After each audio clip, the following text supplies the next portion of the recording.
نہ ہونے کی وجہ سے کتنے نقصانات ہو رہے ہیں, کتنی اموات ہو رہی ہیں. بالکل ایسا ہی ہے, بیت الخلاء جو ہے نا اس کا ہونا بہت ہی ضروری ہے. کیونکہ ملٹیپل اس کے ریزنز ہیں.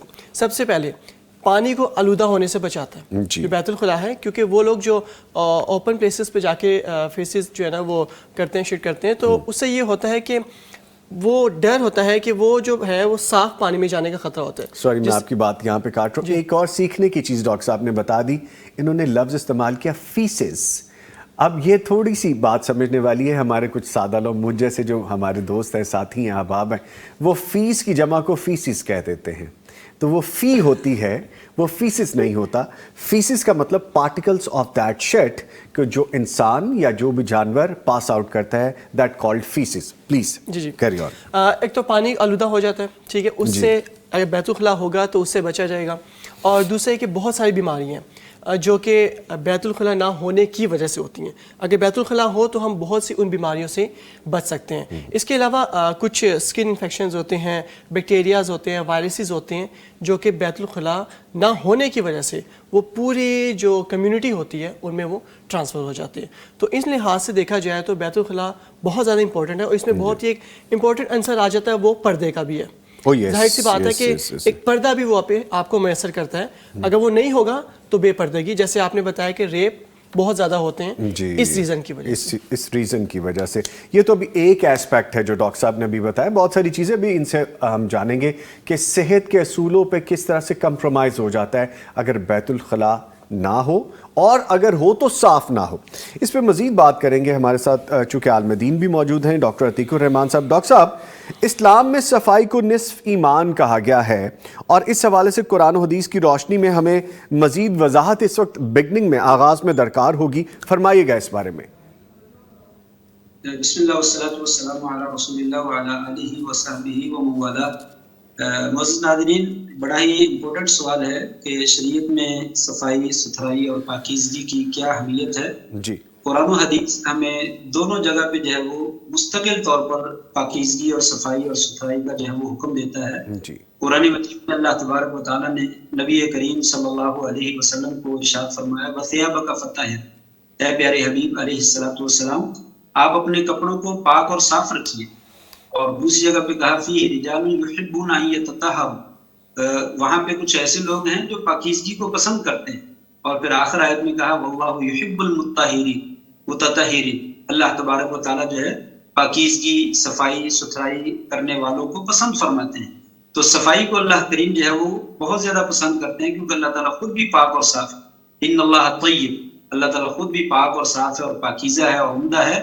لا يقبل الا طیبا, وہ پاکیزگی کے علاوہ, عمدگی کے علاوہ, صفائی اور ستھرائی کے علاوہ کسی چیز کو قبول نہیں کرتے. تو گویا کہ اللہ تعالیٰ نے قرآن مجید میں خود اس کا جو ہے وہ حکم دیا ہے. اور نبی کریم صلی اللہ علیہ وسلم نے, جیسا کہ آپ نے ذکر کیا کہ صفائی کو نصف ایمان کہا گیا, حدیث میں آتا ہے الطہور شطر الایمان, پاکیزگی نصف ایمان. نصف ایمان اس کے کئی معنی جو ہے وہ بیان کیے گئے ہیں. ایک تو نصف ایمان اس اعتبار سے ہے کہ دل جو ہے وہ باطنی چیز ہے اور جسم جو ہے وہ ظاہری چیز ہے.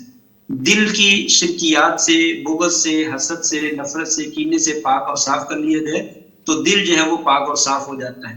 اور جسم کی صفائی اور ستھرائی کے لیے جو ہے وہ انسان کو وضو, تیمم, غسل اور کپڑے کو پاک صاف رکھنا اور جگہ کو پاک صاف رکھنا, یہ جو ہے وہ ظاہری صفائی ہے.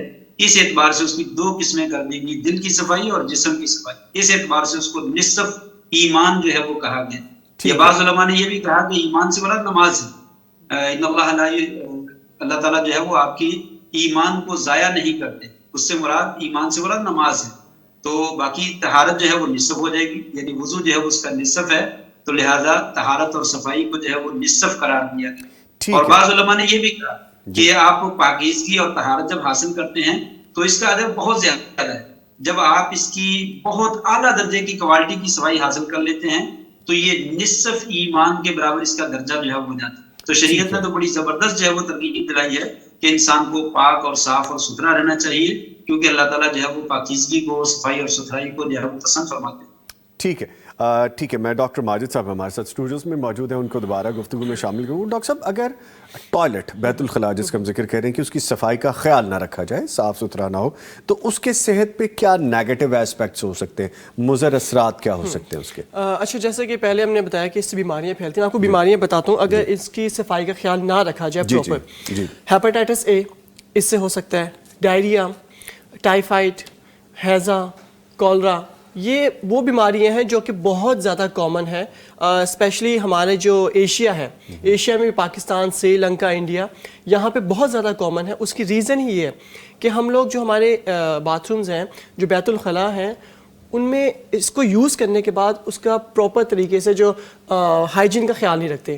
اس کے ساتھ ساتھ جو ہے نا اسکن انفیکشنز بہت سارے بیت الخلاء سے ہو سکتے ہیں, اور اس کے علاوہ سانس کی کچھ بیماریاں ہیں جو کہ بیت الخلاء سے ہو سکتی ہیں اگر آپ صفائی کا خیال نہ رکھیں. ٹھیک ہے, اچھا یہ چیز آپ نے بڑی اچھی مجھے یہاں پہ دے دی, بیت الخلاء یعنی ٹوائلٹ کا غیر مناسب استعمال, وہ کس طرح سے؟ اب کچھ لوگ سوچیں گے غیر مناسب استعمال, وہ اس طرح سے کہ کچھ لوگوں کو میں نے دیکھا ہے کہ واش روم میں, یا واش روم تو نہیں ہے, ٹوائلٹ میں بیٹھ کے سگریٹ پی رہے ہوتے ہیں.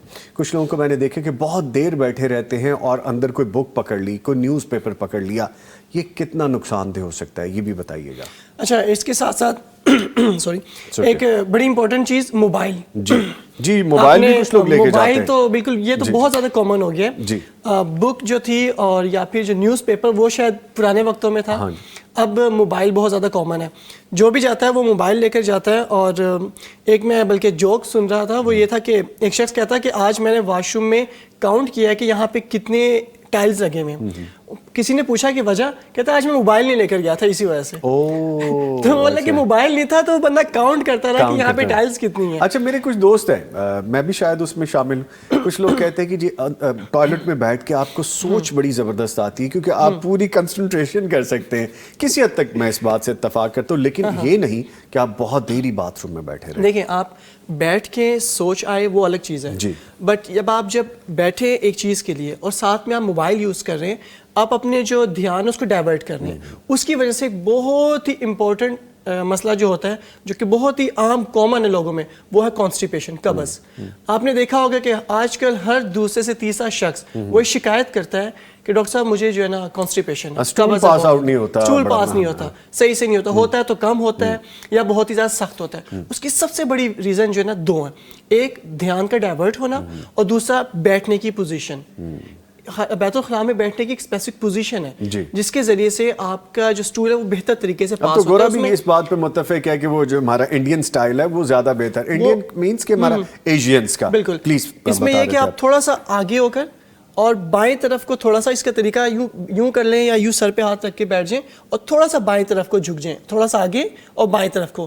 تو یہ بہترین طریقہ ہے, اس سے آپ کا جو سٹول ہے وہ بہتر طریقے سے پاس ہوگا اور کانسٹیپیشن کی شکایت کم سے کم ہوگی. آپ جو بتا رہے ہیں اس میں انٹسٹائن کو مزید ریلیف ملتا ہے اس کو پاس آؤٹ کرنے کے لیے. بالکل ایسا. اچھا, ایک جو ہمارے کموڈس ہیں, جی, کموڈ کو ہائیجینکلی بڑا صاف ستھرا ہونا چاہیے. میں نے اکثر دیکھا ہے کہ بہت سارے واش رومز, ایون کہ گھروں میں بھی لوگوں کے, وہ واش رومز اتنے ہائیجینکلی نیٹ اینڈ کلین نہیں ہوتے. پانی مار دینا صرف وہ صفائی نہیں ہے, اس کو صاف رکھنا ضروری, اس سے بھی بیماریاں لگ سکتی ہیں. بالکل ایسا ہی ہے. میں آپ کو ایک ایگزامپل دیتا ہوں. فار ایگزامپل, ایک شخص جس کو جو ہے ہیپاٹائٹس تھا یا پھر ڈائریا یا پھر ٹائیفائڈ تھا یا کوئی اسکن انفیکشن تھا, وہ گیا واش روم پہ, ٹھیک ہے, وہاں پہ بیٹھا ہے یا وہاں پہ فار ایگزامپل گر گیا ہے اور وہاں پہ تھوڑی بہت چوٹ لگ گئی اس کو.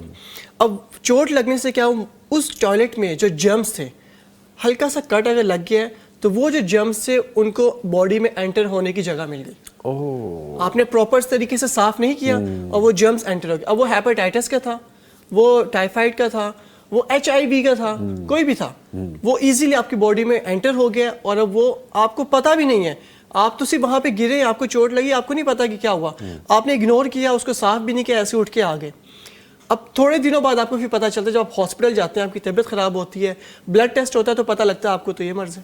یعنی انسان سوچتا ہے کہ ہوا کیسے, جو کیریئر ہے وہ وہاں سے ہو کے گیا اور اگر کٹ نہ بھی لگے, آپ کی باڈی کے ساتھ کوئی چیز لگ رہی ہے, آپ اس جگہ کو یوز کر رہے ہیں, تو بھی وہ آپ کے لیے بڑا نقصان دہ ہو سکتا ہے. اسکن انفیکشن بہت زیادہ ہو سکتا ہے. ٹھیک ہے. اچھا ڈاکٹر عتیق الرحمان صاحب, گفتگو آپ سن رہے ہیں کہ میڈیکل تو ہمیں یہ بتاتی ہے, لیکن دین ہمیں, جو ہمارا مکمل ہمارا دین ہے, دین اسلام, خوبصورت ہمارا دین, وہ مکمل ضابطۂ حیات ہے. اس میں یہ بتائیے کہ بیت الخلاء کے آداب میں نبی مکرم صلی اللہ علیہ وسلم کی جو تعلیمات ہیں وہ کیا ہمیں ملتی ہیں؟ جی بہت بہت شکریہ. بیت الخلاء کے بارے میں نے بہت خوبصورت ہمیں جو ہے وہ رہنمائی دی ہے. مثلا سب سے پہلے تو جیسے کہ آپ ذکر کر رہے تھے کہ بیت الخلاء کا ہونا بہت ضروری ہے, اور فضا میں کھلی جگہ پہ واش روم نہیں جانا چاہیے. ظاہر بات ہے پرانے زمانے میں تو واش روم زیادہ نہیں ہوتے تھے. نبی کریم صلی اللہ علیہ وسلم کے زمانہ میں تو یہ بھی حدیث ہمیں ملتی ہے کہ آپ حضرت حفصہ رضی اللہ عنہ کے گھر میں چھت کے اوپر جو ہے وہ قضائے حاجت کر رہے تھے. اور اس کے علاوہ یہ بھی ملتا ہے کہ آپ باہر فضا میں بھی جاتے تھے, اور اس زمانے میں اکثر لوگ فضا میں جاتے تھے, لیکن اس میں آپ نے اس کا ادب بتلایا ہے, اذا ذهب الابعد, آپ جو ہے وہ دور چلے جاتے تھے. جب آپ ذهب المذهب ابعد, تو دور چلے جاتے تھے, تو لوگوں کی نگاہوں سے, اور جہاں پہ رہائشی علاقہ ہے وہاں سے انسان کو دور چلے جانا چاہیے. ایک تو سطر بھی حاصل ہو جاتا ہے, اور ایک فضا جو ہے وہ آلودہ نہیں ہوتی ہے. اور اسی طریقے سے آپ نے یہ بھی فرمایا کہ نہا عن البول یا نہا یبول الرجل فی الماء الراکد, آپ نے منع کیا ہے ٹھہرے ہوئے پانی میں پیشاب کیا. جہاں پہ پانی موجود ہے, پرانے زمانے میں ہماری طرح ٹینکیاں نہیں ہوتی تھی, یا گھر میں جو ہے وہ پانی جمع کرنے کے حوض اور تالاب نہیں ہوتے تھے, بلکہ باہر گہرے گڑھے پڑ جاتے اور بارش کا پانی وہاں پہ گر جاتا, جمع ہو جاتا, تو لوگ اور جانور اور مسافر وہاں سے پانی استعمال کرتے. تو آپ نے منع کیا لوگوں, یہاں پہ جو پانی جمع شدہ ہے اور رکا ہوا پانی ہے اس میں پیشاب نہ کرے, یہ گندا ہو جائے گا اور پھر آپ کو استعمال کرنے کی ضرورت پڑے گی, تو آپ استعمال نہیں کر سکیں. تو شریعت نے اس ناحیے سے بھی جو ہے وہ صفائی اور ستھرائی کا حکم دیا ہے. اور اس کے بعد جو ہے وہ شریعت نے کہا کہ جب آپ واش روم کر لیں تو اس کے بعد مٹی استعمال کریں تاکہ نجاست جو ہے وہ زائل ہو جائے. آپ جانتے ہیں کہ مٹی کے ذریعے سے جو نجاست زائل ہوتی ہے وہ ہمارے صابن وغیرہ سے بھی نجاست زائل ہوتی ہے, کیونکہ اتنے جراثیم ایسے ہوتے ہیں جو انسان میں بڑی بڑی بیماریوں کا ذریعہ بنتے ہیں, لیکن مٹی جو ہے ان کو صاف کرنے کا بہترین ذریعہ جو ہے وہ بن جاتی ہے. ایک حدیث میں آتا ہے کہ جب کتا کسی کے برتن میں منہ ڈال دے تو اس کو جو ہے وہ 7 مرتبہ دھو, ایک مرتبہ مٹی کے ساتھ مانچ کر دو, کیونکہ اس کے جراثیم جو ہے وہ انتہائی زہریلے اور انتہائی نقصان دہ. جب آپ مٹی استعمال کریں گے تو وہ زہریلے جراثیم جو ہے وہ ختم ہو جائیں گے. تو لہٰذا شریعت نے استنجا کرنے کے لیے پرانے زمانے میں جب پانی موجود نہیں ہوتا تو مٹی استعمال کرنے کا حکم دیا. 3 پتھر جو ہے وہ استعمال کرتے ہیں, اور اگر مٹی کی جگہ پانی موجود ہو تو یہ بھی اچھی چیز ہے. کان یستنجی بالماء, نبی وسلم جو ہے وہ پانی کے ساتھ استنجا کیا کرتے تھے. تو آپ نے جو ہے وہ نجاست سے بچنے کا بھی حکم دیا, طہارت حاصل کرنے کا بھی حکم دیا, پاکیزہ اور صاف ستھرا رہنے کا بھی حکم دیا. خاص طور پہ جیسا کہ آپ ذکر کر رہے تھے کہ جراثیم پھیلتے ہیں, بلکہ اس سے عذاب بھی ہوتا ہے. اگر انسان جو ہے وہ گندی جگہ پہ بیٹھتا ہے, نجاست والی جگہ پہ بیٹھتا ہے, کپڑوں کو نجاست لگتی ہے, جسم کو نجاست لگتی ہے, پھر اس کو صاف نہیں کرتا ہے, تو اس کی وجہ سے انسان کو عذاب بھی دیا جاتا ہے. ایک حدیث میں آتا ہے نبی کریم صلی اللہ علیہ وسلم جو ہے وہ 2 قبروں کے پاس سے گزرے, تو آپ نے فرمایا ان دونوں قبر والوں کو عذاب دیا جا رہا ہے. اور ایک کے بارے میں ذکر کیا, اس کو عذاب اس لیے دیا جا رہا ہے کہ یہ پیشاب کے چھینٹوں سے بچتا نہیں تھا. پیشاب کے چھینٹوں سے بچنا کس قدر ضروری ہے, جب انسان پیشاب کرے تو چھینٹے جسم پر نہیں پڑنے چاہیے, جگہ پاک صاف ہو اور وہاں پہ جو ہے وہ قضاء حاجت کرے تاکہ چھینٹے اڑ کر انسان کے جسم پہ نہ پڑے. تو دوسرے بندے کے بارے میں فرمایا یہ چغل خور تھا. تو شریعت نے تو بہت زیادہ پاک اور صاف رہنے کا حکم دیا, اور پھر پاکیزگی اور صفائی حاصل کرنے کا بھی حکم دیا. اچھا ڈاکٹر صاحب, جیسے آپ ابھی فرما رہے ہیں, تو پھر ہمیں یہ بھی بتائیے کہ دین اسلام جس طرح ہمیں بہت ساری چیزوں کے بارے میں رہنمائی دیتا ہے, تو ہمیں دعائیں بھی سکھائی گئی ہیں, بتائی گئی ہیں جو ہمیں سیکھنی چاہیے. واش روم میں جاتے ہوئے کی دعا, باہر آتے ہوئے کی دعا, وہ ہم یاد بھی کر سکتے ہیں, فرمائیے گا. جی بہت مہم سوال ہے آپ کا, یہ بہت ضروری ہے. عامت الناس کو جو ہے وہ اس بارے میں خاص طور پہ جو ہے وہ توجہ کرنی چاہیے. یہ جو واش روم ہوتے ہیں اور قضاء حاجت کی جو جگہ ہوتی ہے, یہاں پہ جنوں کا اور شیاطین کا بسیرا ہوتا ہے. جتنے بھی نجس قسم کے لوگ ہیں اور شیاطین قسم کے لوگ ہیں, یہ شیاطین میں سے ہوں یا جنوں میں سے ہوں, ان کا بسیرا اور ان کا مقام جو ہے وہ یہی جگہ ہوتی ہے. جب انسان وہاں پہ نجاست سے گریز نہیں کرتا اور اللہ تعالیٰ کی پناہ میں نہیں چلا جاتا, تو انسان اس طرح کی چیزوں سے بچ نہیں سکتا. اس لیے انسان کو نجاست سے بچنا بھی چاہیے. اگر شیاطین کے سائے سے, جنوں کے سائے سے بچنا چاہتا ہے, اکثر لوگ یہ شکوہ کرتے ہیں مجھے جن کا سایہ ہو گیا, میرے اوپر جو ہے وہ دباؤ پڑتا ہے, مجھے ایسے ہو جاتا ہے, مجھے ایسے ہو جاتا ہے. ان کے لیے یہ مسئلہ بڑا مہم ہے. نبی صلی اللہ علیہ وسلم نے دو چیزیں بتلائیں. ایک تو میں نے پہلے ذکر کر دیا کہ انسان کو نجاست سے جو ہے وہ بچنا چاہیے, اپنے آپ کو جو ہے وہ چھینٹے نہیں پڑنے دینے چاہیے, اگر کہیں پہ چھینٹے پڑ جائیں تو فوراً اس کو دھونا چاہیے, کپڑا ہے جسم ہے تو اس کو صاف جو ہے وہ کرنا چاہیے. دوسری بات جو آپ نے ذکر کی ہے وہ ہے دعاؤں کا اہتمام. انسان دعاؤں کا اہتمام کرے, اس لیے کہ شیطان ہمارا دشمن ہے. یہ جن شیاطین میں سے ہوتے ہیں, یہ بھی ہمارے دشمن ہیں. یہ کبھی بھی موقع ضائع نہیں جانے دیتے ہم کو نقصان پہنچانے کا. جب بھی ان کو موقع ملتا ہے ہمیں نقصان پہنچانے کی جو ہے وہ کوشش کرتے ہیں, اور یہ چھپا ہوا دشمن ہے. اس کے وار سے ہم تلوار کے ذریعے, بندوق کے ذریعے, لاٹھی کے ذریعے نہیں بچ سکتے. اس کے ذریعے ضروری ہے کہ اللہ کی پناہ میں چلا جائے. یہی وجہ ہے کہ آپ صلی اللہ علیہ وسلم نے ہمیں دعا سکھلائی ہے کہ لوگوں جب بیت الخلاء میں جاؤ تو دعا پڑھا کرو, بسم اللہ اللہم انی اعوذ بک من الخبث والخبائث. بسم اللہ اللہم انی اعوذ بک من الخبث والخبائث. اللہ کے نام کے ساتھ, اے اللہ میں تیری پناہ میں آتا ہوں خبیث جنوں سے اور خبیث جننیوں سے. شیاطین جو مذکر ہیں ان سے بھی اور شیاطین مؤنث ہیں ان سے بھی. یا اللہ مجھے اپنی پناہ میں لے. تو جب انسان اللہ کی پناہ طلب کرتا ہے تو یقیناً اللہ تعالیٰ ان چیزوں سے محفوظ رکھتا ہے. شیاطین اس سے دور رہتے ہیں اور انسان کو شیاطین سے اللہ تعالیٰ جو ہے وہ بچا لیتے ہیں. اور انسان جو جادو کا اور نظر بد کا اور اس طرح کی بے شمار چیزوں کا, دباؤ کا اپنی شکایت کرتے ہیں تو اس طریقے سے انسان ان سے بچ سکتا ہے. اور پھر اس کے بعد جب انسان واش روم سے باہر نکلے تو اس وقت بھی دعا پڑھنی چاہیے. اس وقت بھی دعا پڑھنی چاہیے. اس کے لیے دو دعائیں ہیں. ایک دعا جو ہے وہ صحیح حدیث سے ثابت نہیں ہے, الحمدللہ الذی عافانی, الحمدللہ الذی اذهب عنی الاذی وعافانی. یہ دعا جو ہے وہ پڑھی جاتی ہے لیکن یہ حدیث جو ہے وہ صحیح نہیں. اس کی جگہ پہ مختصر سی دعا ہے جو صحیح ہے, غفرانک, اے اللہ مجھے معاف کر دے, اے اللہ مجھے معاف کر دے. ایک تو اس میں یہ ہے کہ اے اللہ یہ قضاء حاجت کی جگہ یہاں پہ ذکر نہیں ہوتا, یہاں پہ تجھے یاد نہیں کیا جا سکتا تو میں وہاں پہ خاموش رہا ہوں, تیری عبادت نہیں کر سکا, یا اللہ اس کے اوپر مجھے معاف کر.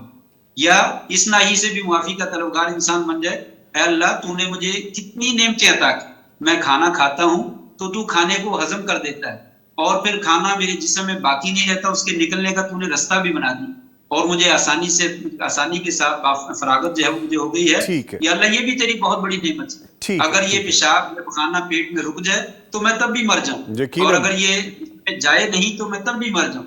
دونوں حالتوں میں انسان جو ہے وہ مرتا ہے. اس لیے کہا غفرانہ کا, یا اللہ تیری نعمتیں بہت زیادہ ہیں, مجھے معاف کر دے, میں تیری نعمتوں کا صحیح معنوں میں جو ہے وہ شکر ادا نہیں کر سکتا. تو یہ دو دعائیں جو ہے بہت ضروری ہیں, ان کو ضرور پڑھنا چاہیے, ہمیں یاد کر لینی چاہیے. ڈاکٹر ماجد صاحب کی جانب چلتے ہیں. ڈاکٹر صاحب آپ دیکھ رہے ہیں کہ دین اسلام تو ہمیں یہ رہنمائی کرتا ہے, ہمیں یہاں سے یہ سبق بھی ملتا ہے صفائی ستھرائی کا, اپنا خیال رکھنے کا, دعائیں پڑھنے کا. دوسری جانب یہ فرمائی کہ میں نے بہت سے لوگوں کو دیکھا ہے کہ وہ واش روم سے آنے کے بعد ہاتھ نہیں دھوتے, اور بڑے لوگوں کو میں نے دیکھا نہیں وہ بس پانی بہا لیا ہے. وہ یہ اس کے بارے میں کتنا نقصان دہ ہے بتائیے.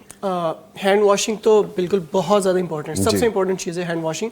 اس سے پہلے ایک چیز جو ڈاکٹر صاحب کر رہے تھے ابھی, انہوں نے بتایا جی کہ صفائی نہ کرنے کی وجہ سے پراپر جو ہے نا کیا ہوتا ہے کہ عذاب بھی ہے. اس میں ایک چیز میڈیکل بھی بتاتا چلوں کہ کچھ ایسے لوگ ہوتے ہیں جو کمپلین کرتے ہیں کہ ہمیں نا یورین کرتے ہوئے جلن ہوتی ہے, یا رک کے یورین آتا ہے, یا پھر یورین کرنے کے بعد بھی, صاف کرنے کے بعد بھی قطرے آتے رہتے ہیں. یہ بہت ہی کامن, لڑکیوں میں بھی لڑکوں میں بھی, دونوں میں بہت زیادہ کامن ہے. اس کے سب سے بڑی ریزن پراپر صاف نہ کرنا ہے. وہ لوگ اکثر آپ نے دیکھا لوگ وہ جو ہے نا بس یورین پاس آؤٹ کیا اور بس ویسے ہی ہلکا پھلکا کیا وہ اٹھ گئے. اور ایک اور لڑکیوں میں ایک بہت امپورٹنٹ چیز یہ ہے کہ وہ لوگ جو وائپس یوز کرتے ہیں, کہ اکثر لوگ جو پاکستان سے باہر ہیں ان کے لیے پانی میسر نہیں ہوتا کافی جگہ پہ, یا یہاں بھی کافی ایسی جگہیں ہیں جہاں پہ پانی میسر نہیں ہوتا, تو وہ وائپس یوز کرتے ہیں یا ٹیشو پیپر یوز کرتے ہیں. اس کا طریقہ کار یہ ہے کہ پیچھے سے آگے کی طرف وائپ آپ نے نہیں کرنا کبھی. اس سے آپ کو ایک بیماری ہے UTI, جس کو یورینری ٹریک انفیکشن کہتے ہیں, جو کہ پیشاب کی نالی کا انفیکشن ہو جاتا ہے. وہ بہت کامن ہے لڑکیوں میں اس وجہ سے بھی کہ وہ بیک ٹو فرنٹ آتے ہیں, جس کی وجہ سے وہ فیسز لگ جاتے ہیں وہاں پہ, اور وہ جو ہے UTI ہو جاتا ہے, کیونکہ جرمز ٹرانسفر ہوتے ہیں. اور پھر یہ پیشاب کا جل کر آنا, یا رک کر آنا, یا پین ہونا, اس طرح کی کمپلینس ہوتی ہیں. چونکہ ایجوکیٹ کرنے کا معاملہ ہے, سمجھانے کا, یہ اور یہ سیگمنٹ بھی اسی لیے ہے صفائی ستھرائی. آپ نے کہا کہ اس کو آپ جو اس کا پورشن ہے اس کو صاف کرنے کا, اس کو آپ آگے سے پیچھے کی طرف کریں. اللہ تعالیٰ نے سسٹم ایسا بنایا ہے, ہمارے وہاں پہ جتنی بھی جو پاس آؤٹ کرنے والی جگہ ہیں اس کی جو ویوز ہیں وہ ادر وے راؤنڈ ہے. اگر آپ اس کو دوسری طرف سے کریں گے تو اس میں پارٹیکلز رہ جائیں گے. لیکن یہ اس صورت میں ہے کہ اگر آپ کو مجبوری ہے, پانی میسر نہیں ہے, بالکل ایسا وائپس یوز کرتے ہیں یا ٹیشوز, جیسے آپ پلین میں ٹریول کر رہے ہیں تو کبھی کبھی یہ بھی ہو جاتا ہے کہ آپ کو واش روم میں پانی نہیں میسر ہوتا, تو وہاں پہ وائپس یوز کی جاتی ہیں, ٹیشو یوز کیا جاتا ہے. تو اس چیز کی خاص آپ کو احتیاط کرنی چاہیے, پلیز پلیز. اور آپ نے دوسری بات کی ہینڈ واشنگ کی. جی. اکثر لوگ جو ہے نا کیا کرتے ہیں کہ واش روم سے فری ہوئے اور بس ہاتھوں کو ایسے تھوڑا سا گیلا کیا اور آ گئے. جی, یہ بہت ہی غلط ہے. کم از کم بھی کوشش کریں کہ 20 سیکنڈ سے ہاتھوں کو اچھے سے دھوئیں. ہاتھ دھونے کا طریقہ ہے وہ میں بتا بھی دیتا ہوں. آپ نے پراپر, ٹھیک ہے, یہ جو پامز ہیں آپ کے, ان کو بیک کو ان کو اچھے سے دھویا. اس کے علاوہ جو انگلی ہیں فرنٹ سے بھی اور بیک سے بھی آپ نے اچھے سے انگلیوں کے درمیان میں. پھر اس کے بعد نیلز جو سب سے امپورٹنٹ ہے, یہ ہمارے رہ جاتے ہیں. اکثر لوگ یہ باقی کام کر جاتے ہیں, نیلز کو چھوڑ دیتے ہیں. آپ نے بچپن میں اکثر سنا ہوگا کہ ہمارے بڑے لوگ کہا کرتے تھے کہ جو نیلز ہے نا اس کے اندر جنات ہوتے ہیں, اس کو رات کو مت کاٹو. میں جب بڑا ہوا تو مجھے سمجھ آیا وہ جنات وائرسز اور بیکٹیریا. جی جی جی, ٹھیک ہے, وہ ہمارے نیلز کے اندر رہ جاتے ہیں. تو نیلز کو لازمی آپ اپنا پام لیں اور یہ نیلز کو رب کریں اچھے سے, پھر دوسرا پام اور یہ نیلز کو اچھے سے رب کریں. یہ طریقہ آپ کا پراپر ہینڈ واش کرنے کا. اس میں تقریباً آپ کے 15 سے 20 سیکنڈز لگ جاتے ہیں. اگر آپ اس طریقے سے ہینڈ واش کریں گے تو انشاءاللہ تعالیٰ آپ کو جو ہے نا کوئی ایسی بیماری نہیں ہوگی جس کا جو ہے نا تعلق واش روم سے ہے یا ہینڈ واشنگ سے. دیکھیں آپ اب اتنے اپنے انہی ہاتھوں سے اندر لے کے جاتے ہیں بیماری, جرمز انہی ہاتھوں سے لے کے جاتے ہیں. اگر آپ نے کچھ کھایا ہے, اس کے پارٹیکلز بہت دیر تک اس میں پھنسے رہے تو وہ بھی آپ کے لیے نقصان دہ. اگر آپ نے ہاتھ نہیں دھویا پھر کھانا پینا شروع کر دیا, کہیں کھجلی کر لی, خارش کر لی, کسی چیز کو استعمال کیا. اچھا, یہ بڑا اچھا موقع بن گیا. اکثر لوگوں کو میں نے دیکھا ہے کہ وہ کہتے ہیں بس ہلکا سا صابن لگایا اور دھو کے نکل. کیا صرف کسی بھی سوپ سے, کسی بھی آپ ہینڈ واش سے یا کسی بھی سینیٹائزر سے بس آپ اس طرح کر کے اور ہلکا سا پانی بہا کے نکل آئے وہ ٹھیک ہے, یا اسپیشل کوئی سوپ یا لیکوڈز بھی ہو سکتے ہیں اس کے لیے؟ اچھا, اس کے لیے نا یہ ایک مت ہے, میں آپ کو کلیئر کر دوں. جی, یہ مت ہے کہ آپ نے اینٹی بیکٹیریل سوپ ہی یوز کرنا ہے. جی, اینٹی بیکٹیریل سوپ کے کچھ فائدے تو ہیں مگر اس سے کچھ نقصانات بھی ہیں. میں آپ کو نقصان ایک بتا دیتا ہوں. ایک کامن نقصان وہ یہ ہے کہ آپ نے اینٹی بایوٹک ریزسٹنسی سنا ہوگا. اینٹی بیکٹیریل ریزسٹنسی ہوتی ہے, مطلب کہ اگر ہم اینٹی بایوٹکس کا استعمال یا ایسی چیزیں جن میں اینٹی بایوٹک بہت زیادہ ہوں, اینٹی بیکٹیریل سوپ جیسے ہو گئے, اس کا استعمال بہت زیادہ کریں تو بیکٹیریاز کی ریزسٹنسی پیدا ہو جاتی ہے. ریزسٹنسی مینس کہ آپ پھر اس کو یوز کرتے ہیں, بیکٹیریا کو کچھ نہیں ہوتا. تو اٹ ڈزنٹ میٹر کہ آپ کون سا سوپ یوز کر رہے ہیں, دا بیسٹ تھنگ ہے ہینڈ واشنگ ٹیکنیک, کہ آپ کس طریقے سے ہینڈ واش کر رہے ہیں. اور آپ ایک چیز میں بہت امپورٹنٹ یہ ایڈ کر دوں, میرے ذہن میں آئی ہے, آپ نے جو بات کی اس سے اکثر جو ہے نا ہمارے یہاں پہ بہت سی بیماریاں جو کامن ہیپیٹائٹس اے, اس کے علاوہ جو ہے ٹائیفائڈ, ڈائریا, یہ بہت کامن بیماریاں ہیں فوڈ ہینڈلرز کی وجہ سے پھیلتی ہیں. وہ لوگ جو فوڈ تیار کرتے ہیں خاص کر کے باہر اور سیل کرتے ہیں. اب ہوتا کیا ہے, وہ لوگ جاتے ہیں واش روم, یہ خاص کر کے وہ لوگ جو ہاتھوں سے فوڈ تیار کرتے ہیں, شاورمے, برگر, پیزاز وغیرہ ہو گئے. میں جو بات کرنے لگا لوگوں کو تھوڑی عجیب لگے گی بٹ دیٹس اے فیکٹ. اب ہوتا کیا ہے کہ واش روم جاتے ہیں, وہاں سے آئے, پراپر ہینڈ واش نہیں کیے, انہوں نے ایسے ایسے ایسے سے کر لیا, نیلز رہ گئے ان کے. اب ان کے نیلز کے اندر وہ فیسز رہ گئے تھوڑے سے. اب فار ایگزامپل وہ فوڈ ہینڈلر تھا جس کو ہیپیٹائٹس اے تھا. اب اس نے آپ کے لیے جب انہی ہاتھوں سے برگر, شاورما, پیزا بنایا, وہ فیسز ٹرانسفر ہو گئے اس کھانے کی چیز میں. آپ نے جب وہ کھانا کھایا آپ کے باڈی میں گیا اور آپ کو ہیپیٹائٹس اے ہو گیا. تو یہ بہت ہی کامن ہے. اس میں گورنمنٹ لیول پہ بھی ہونا چاہیے اور انڈیویجولی بھی ہر کسی کو چاہیے کہ ہینڈ واشنگ ٹیکنیک اچھی کریں. اور اس کے علاوہ گلوز یوز کریں. اگر آپ گلوز یوز کریں گے, آپ واش روم سے آئیں گے, آپ نے اپنے گلوز ویئر کر لیے, آپ کے نیلز جو ہے نا وہ آپ کے فوڈ کے ساتھ نہیں لگیں گے. تو جہاں سے آپ فوڈ بائی کریں ان کو آپ یہ جو ہے نا جتنے بھی ویورز ہیں ان کو گائیڈ بھی کریں. اور اس کے علاوہ یہ گورنمنٹ لیول پہ بھی یہ چیز ہونی چاہیے کہ فوڈ ہینڈلرز جتنے بھی ہیں ان کو ایکچولی جو گلوز ہیں اور کیپ ہے یہ لازمی ہونے چاہیے ان کے لیے. ٹھیک ہے, یہ بڑی اچھی بات کی انہوں نے کہ دیکھیں ہم جب کھانا کھاتے ہیں تو کھانا ہاتھوں سے ہی کھا رہے ہوتے ہیں, سارے کام ہاتھ سے ہو رہے ہوتے ہیں. لیکن جب خاص طور پہ کوئی چیز آپ اپنے اندر لے کے جا رہے ہیں اور آپ کے ہاتھ ہی نہیں صاف تو آپ خود اپنے دشمن بن رہے ہیں. ڈاکٹر عتیق الرحمان صاحب موجود ہیں, ان کی جانب میں. سر, بیت الخلاء میں جب جیسا ابھی ہاتھوں کے استعمال کے بارے میں بات ہو رہی ہے تو آپ کو کیا ہمیں احکامات ہیں کہ رائٹ ہینڈ یوز کرنا چاہیے, لیفٹ ہینڈ, دائیں بائیں کی کوئی اس میں تخصیص ہے؟ جی یہ بھی بہت مہم سوال ہے. ہاتھوں کی بھی تقسیم اللہ تعالیٰ نے کی ہے اور شریعت نے بھی کی ہے کہ کون سا ہاتھ کہاں پہ استعمال کرنا چاہیے اور کہاں پہ استعمال نہیں کرنا چاہیے.